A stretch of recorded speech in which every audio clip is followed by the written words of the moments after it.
Oi, eu sou Ana Paula Ribeiro, repórter do Jornal o Globo, e a gente está aqui nos estúdios da B3 para falar um pouquinho sobre as ofertas de ações que estão para acontecer nesse mês. Hoje vai ter a finalização do IPO, que é a oferta pública inicial do Carrefour. Os dados, o número que deve movimentar essa oferta deve ser divulgado logo mais à noite. E para falar um pouquinho mais sobre essa oferta e sobre as outras que vão acontecer, a gente está aqui com o Pedro Coelho Afonso, que é diretor da Gradual. Oi, tudo bem? Tudo bem, Ana, e você? Tudo. A gente tem essa oferta do Carrefour que está terminando hoje, que a previsão é que ela movimente entre 4,5 bilhões e 5,6 bilhões de reais. Ok. E tem mais outras 3 ofertas previstas até o final do mês. Para o investidor, o que é vantajoso ou não comprar uma ação logo na oferta dela e não esperar para comprar na bolsa quando já está sendo negociado? No caso, o investidor ele tem que encarar o IPO como uma compra normal de uma ação. Então toda aquela avaliação que ele faz quando ele pretende comprar uma ação, fazer um levantamento de números, entender que segmento que ela atua, entender um pouco do cenário que envolve essa empresa, ela tem que ser feita na compra do IPO, na compra no IPO, tá? O mais importante é que é o seguinte, o IPO ele pode ser uma oportunidade.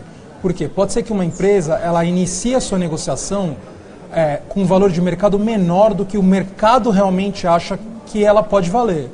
Então você pode acabar encontrando uma oportunidade. Mas toda aquela regra de avaliação que os analistas, os economistas acabam sugerindo, ela vale também para compra no IPO. Geralmente quando uma ação já é negociada na bolsa, várias corretoras acompanham o papel, recomendam compra, venda. Você tem mais números financeiros sobre o desempenho do papel, né? Você consegue acompanhar se aquela ação já atingiu o pico dela, se ela está no recorde ou não. Com o IPO não acontece isso, né? Você ainda não tem esse histórico e nem as recomendações de compra. É mais arriscado para o investidor, assim, para o investidor iniciante? O que a gente sugere no IPO? A primeira coisa que você deve fazer é buscar empresas correlacionadas àquela empresa que está pretendendo abrir o capital e você fazer alguma comparação. Então, utilizando o exemplo do Carrefour, você utilizar as outras empresas que são negociadas na bolsa do mesmo setor. Você tem Pão de Açúcar. Então, é uma forma de você ter uma informação que você possa fazer alguma comparação e, de uma maneira geral, você lê o prospecto da oferta. Embora é meio cansativo, porque às vezes a gente está falando de 500, 600 páginas, você acaba encontrando muita informação relevante lá dentro. E o Carrefour, principalmente, é uma empresa que é do cotidiano, então ajuda muito o consumidor a se identificar, o investidor conhece, porque ele vivencia o cotidiano com essa empresa. E você falou isso, assim, de vivenciar o cotidiano. Para quem está começando, é interessante entrar em empresas que fazem mais parte desse dia a dia, né? Como um supermercado, um lugar que vende eletrônico, um hospital. É mais fácil porque o investidor ele convive com aquilo, então ele vai sempre ver aquilo, ele consegue até ter determinada percepção. Não que isso seja uma regra, mas é uma maneira do investidor ter um pouco mais de proximidade com aquela empresa que ele está comprando. Quando você entra no IPO, quando você compra uma ação, você passa a ser dono também. Então é uma forma de você ter mais proximidade e ter aquilo no teu dia a dia. Você entender um pouco daquela empresa, do negócio daquela empresa. Com certeza, é muito mais fácil para você poder acompanhar o funcionamento da empresa e você é mais tangível. E ainda para esse mês a gente tem mais 3 ofertas que devem ser concluídas, né? Da Ômega Energia, do Instituto de Seguros Brasil, o IRB, e da Biotoscana, que é da indústria farmacêutica.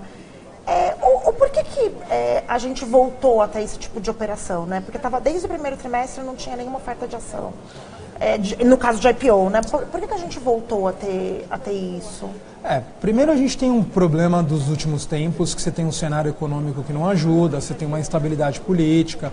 Então o empresário, quando ele decide recorrer à Bolsa, né, partindo do pressuposto que o IPO continua sendo uma forma de captação, de uma maneira clássica, é uma forma de captação de dinheiro para a empresa, é um jeito da empresa se financiar.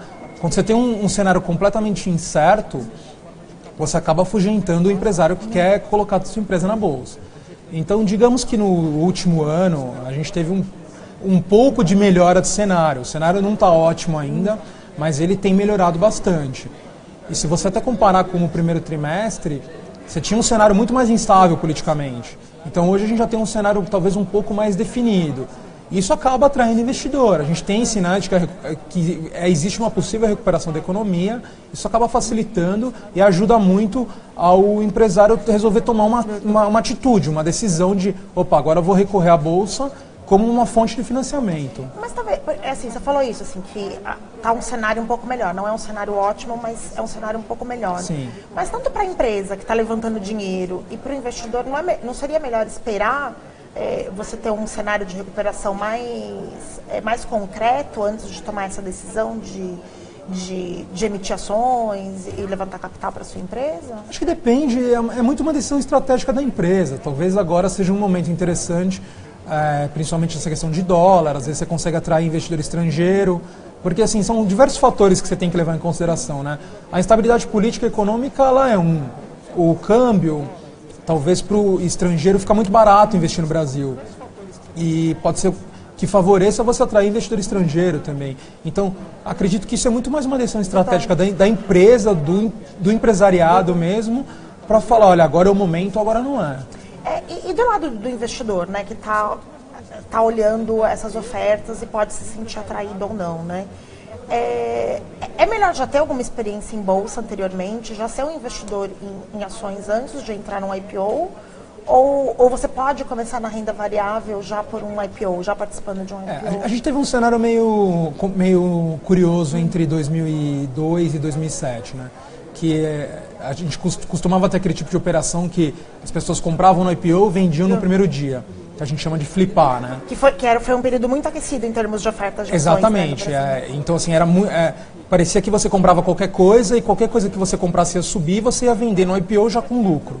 Um IPO clássico foi o da própria Bovespa, que subiu quase 50% no primeiro dia.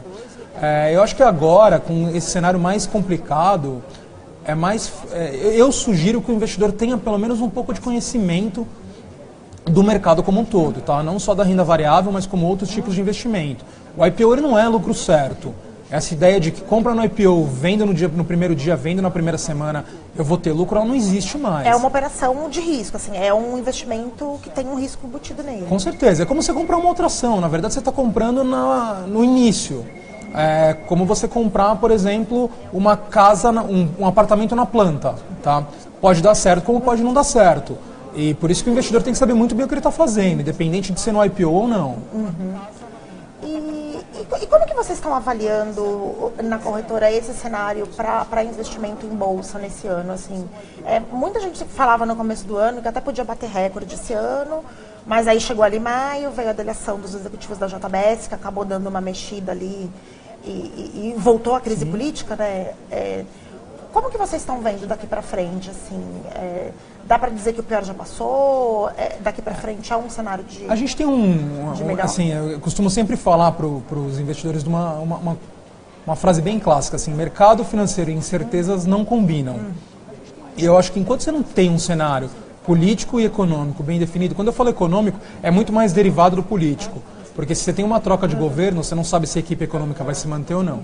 Eu acho que essa questão do Lula deu uma reaquecida no mercado, porque o Lula, aparentemente, ele é carta fora do baralho para 2018. Tipo assim, não seria bem visto uma nova eleição com ele? O medo do mercado é o que ele pretende fazer, o que ele pretenderia fazer com a equipe econômica. Porque você tem um cenário onde o Lula, o mercado financeiro também não gosta muito de presidente falastrão.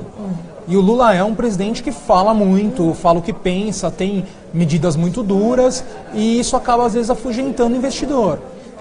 Acaba parecendo meio arbitrário.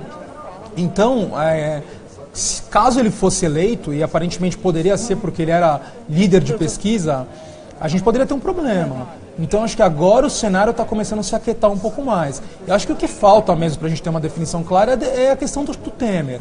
Enquanto a gente não tiver certeza se Temer fica ou não fica, é difícil tomar uma decisão muito clara. E assim, em meio a esse cenário de o Temer fica ou não fica, o Rodrigo Maia entra, que é o presidente da Câmara, o que mais é importante nesse momento que os investidores estão olhando, os analistas econômicos, é a questão da reforma da Previdência, se ela pode sair ou não. Com certeza. Esse tema, na verdade, tem sido discutido há muito tempo, né? O Brasil tem um problema fiscal, tem um problema de contas, né? Na verdade, o Brasil gasta mais do que arrecada. A reforma da Previdência era talvez uma maneira de você conseguir começar a colocar isso trazer um pouco mais para a nossa realidade e você conseguir encaixar essas contas. O grande ponto da reforma da Previdência é que, assim, talvez ela vá sair, não da maneira que a gente acredita que deveria, mas ela vai sair. E o medo mesmo era que, enquanto você não tem essa definição muito clara, até que ponto eles vão empurrando isso. Porque quanto mais se empurra, mais tempo você demora para ter uma definição clara desse ajuste fiscal que o Brasil precisa. E esse empurrar a reforma da Previdência e, consequentemente, o ajuste fiscal acaba deixando a Bolsa um pouco mais instável e as próprias ofertas de ações. Assim, com certeza, você cria um cenário econômico meio incerto, né? Você não sabe amanhã quem vai ser o ministro da Fazenda, quem vai ser o presidente do Banco Central, porque isso normalmente é nomeação do presidente, então você fica completamente perdido. O investidor estrangeiro ficou com uma sensação, nesses últimos tempos, talvez com essa definição do Lula, a gente vai ter um cenário mais claro, mas ficou uma sensação de circo. Eu acho que agora o mercado está começando, o cenário político está começando a criar uma certa ordem, e isso vai gerando segurança, né? Principalmente segurança jurídica, institucional, que o mercado precisa. E quando a gente fala em investimento em bolsa, todo mundo fala assim, é um investimento de longo prazo, não é uma coisa para você entrar no IPO Sim. e ganhar 50% no dia seguinte. Por que essa questão, então, que é pontual, né, que é uma crise política, está influenciando tanto, assim, acaba tendo essa repercussão tão grande? Porque hoje, grande parte... Imagina o seguinte, você vai investir num país... Hoje, grande parte do movimento da Bolsa ainda é de investidor estrangeiro. Então, você vai investir num país que, na verdade, não tem a tua lei, não tem a tua cultura, e você tem uma total sensação de insegurança jurídica, econômica, você acaba afugentando o investidor. Então, de maneira geral, você acaba pressionando o preço da ação, porque eles querem vender, não querem ficar. Então, o investidor estrangeiro, enquanto ele não tiver essa segurança, ele acaba se sentindo meio perdido, porque aquilo não é quando você investe em outro país, acaba não sendo o teu cotidiano. Então é muito mais difícil você ter esse tipo de relação com essa falta de estabilidade. E quando a gente teve ali aquele boom dos IPOs e ofertas de ações ali em 2006, 2007, os investidores estrangeiros em muitas participaram com 70%, 75%. E nas últimas poucas operações que a gente teve nos últimos 2, 3 anos, esse número até tinha caído para 50 e pouco por cento. Essa participação de estrangeiro pode subir, né, nesses IPOs que estão previstos agora para esse curto prazo? É importante a participação deles? Com certeza, porque ainda quem movimenta muito do mercado brasileiro é o investidor estrangeiro, né? Muitas vezes não o investidor estrangeiro propriamente dito, não é aquele cara que está sentado no país dele, operando no Brasil, comprando ação no Brasil, mas são instituições estrangeiras, são bancos estrangeiros, fundos de investimento estrangeiros. Então essa percepção de que o Brasil é um local seguro e que é um local importante para se investir, ela é necessária. Então você, com certeza, com a melhora do cenário, a tendência é que o investidor estrangeiro volte e comece a encontrar, principalmente com esse dólar completamente valorizado, o Brasil estando barato, você acaba atraindo cada vez mais, né? O que estava faltando talvez é a segurança jurídica, a estabilidade econômica e política, né? E para o investidor pessoa física que está olhando essas ofertas, assim, então para ele é positivo quando o investidor estrangeiro está participando, mas não vai deixar uma ação mais cara para ele comprar? Pode ser, na verdade tudo vai depender. Normalmente o investidor estrangeiro, ele entra, quando participa de IPO, ele entra com um volume alto, né? E esse cara, ele entra direto no que a gente chama do book building. Então ele vai direto nos coordenadores e compra lotes grandes. Isso pode influenciar no preço, mas ao mesmo tempo pode ser uma boa oportunidade, pode ser um indicativo de que aquilo é um bom negócio. Porque o preço que o investidor institucional, né, o grande investidor pagar, vai ser o mesmo que o investidor do varejo. Então se ele está disposto a pagar aquele preço, significa que existe uma análise, ele tem uma condição de análise muito maior do que o pequeno investidor. Ok, então, Pedro, muito obrigada. E a gente volta na próxima semana para falar um pouquinho mais de economia. Obrigado, Ana. Ok, então, Pedro, muito obrigada. E a gente volta na próxima semana para falar um pouquinho mais de economia. Obrigado, Ana.